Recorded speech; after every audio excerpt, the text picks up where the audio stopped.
Welcome back, mga kaaldab. Ito na naman po ang inyong lingkod, si Mr. Destiny. At dito po sa video na pinapanood ko po sa inyo, medyo nakakalungkot na ito, mga kaaldab, dahil kumbaga nakakalungkot para po sa mga Katden fans, hindi po para sa Aldab Nation, ha. Dahil dismayado nga po sila sa naging interview ni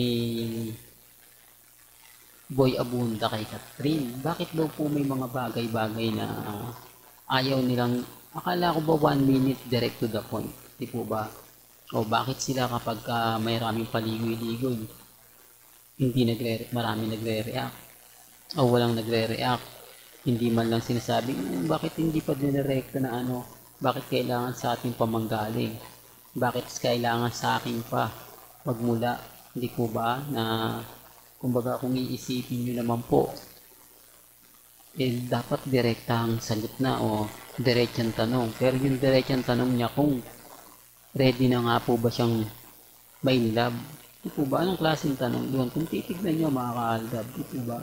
Parang wala lang. Parang kumbaga tinanong mo lang na pwede ka na bang ligawan, etc. etc. Di po ba? Kaya ang sabi ko sa inyo, kung titignan nyo po at kumbaga bubusisiin yung mga komento po sa social media, mapapaisip naman po kayo eh. Real talk to mga kaldab, sinasabi ko lang po ito, lalo na nga po sa mga taong kumbaga bitter po sa Aldab. Wala naman po talagang kumbaga ligawan na nangyayari. Kahit si Boy Abunda dumidistansya eh.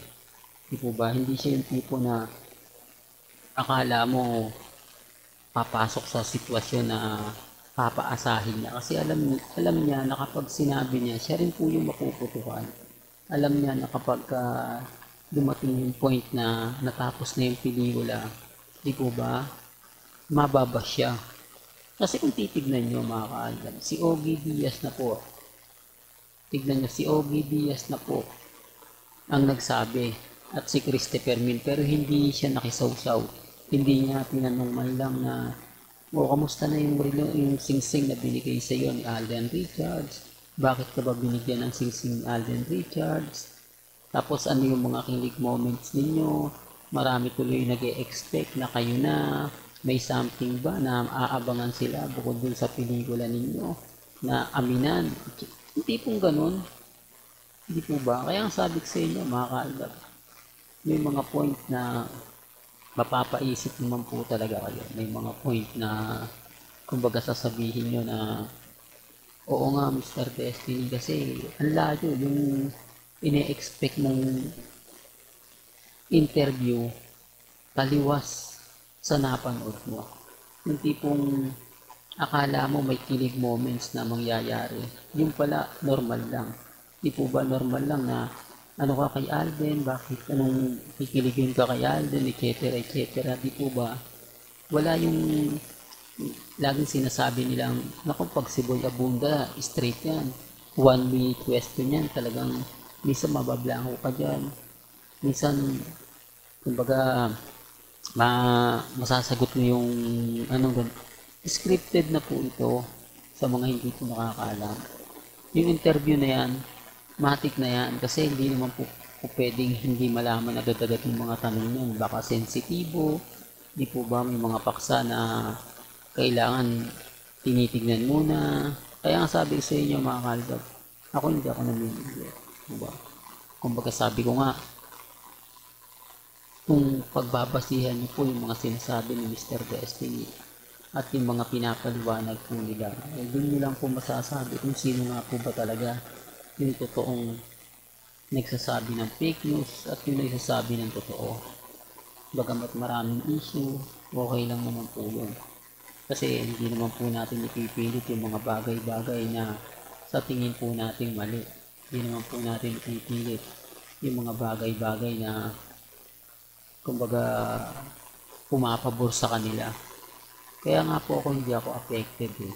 Kaya nga pagka may mga interview ganito, alam ko na na yung kalalabasan, alam ko na yung mangyayari. Di po ba? Hindi ko nga mga kaltab. Kaya yung magpapakalat ng mga impormasyon na keso ganito, keso ganun. Okay lang po yan. Ang importante lang naman po kasi mga ka-aldab, maging updated po kayo. Ang importante lang naman po, lahat ng mga nababasa ninyo, napapanood, napapakinggan, relax lang po kayo. Kasi darating naman po yung point na tayo naman po talaga yung wagi rito. Darating naman po yung point na kumbaga panalo po ang Altab Nation. Dito nararamdaman nyo na talagang wala. Huwag po kayo maniniwala kay Ogie Diaz.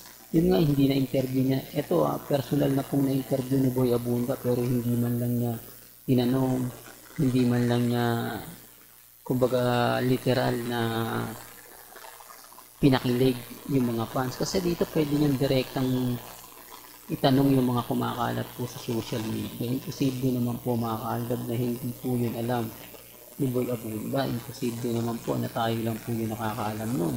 Imposible naman po na bulag siya sa mga ganong sistema. Yung mga fans talagang nakikisaw-saw na. At kung ready na po daw si Catherine na magkaroon ng ma-inlove, anong klaseng tanong yun, di po ba? Normal na tanong lang po yun. Siyempre, pag galing mo sa breakout, yun ang sasabihin mo. Pero marami nga nagsasabi na, hindi, Mr. Destiny, alam mo ba na pag natapos na yung pelikula na yan, babalik siya kay Daniel Padilla kasi may relasyon sila.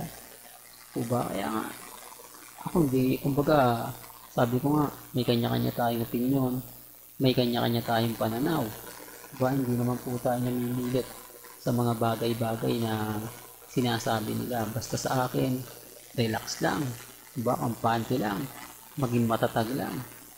Dahil tayo pa rin po naman ang panalo sa bandang huli. Si Mr. Destiny at ang Aldab Nation pa rin po ang panalo. Kaya nga po yung kampante natin talagang matatag.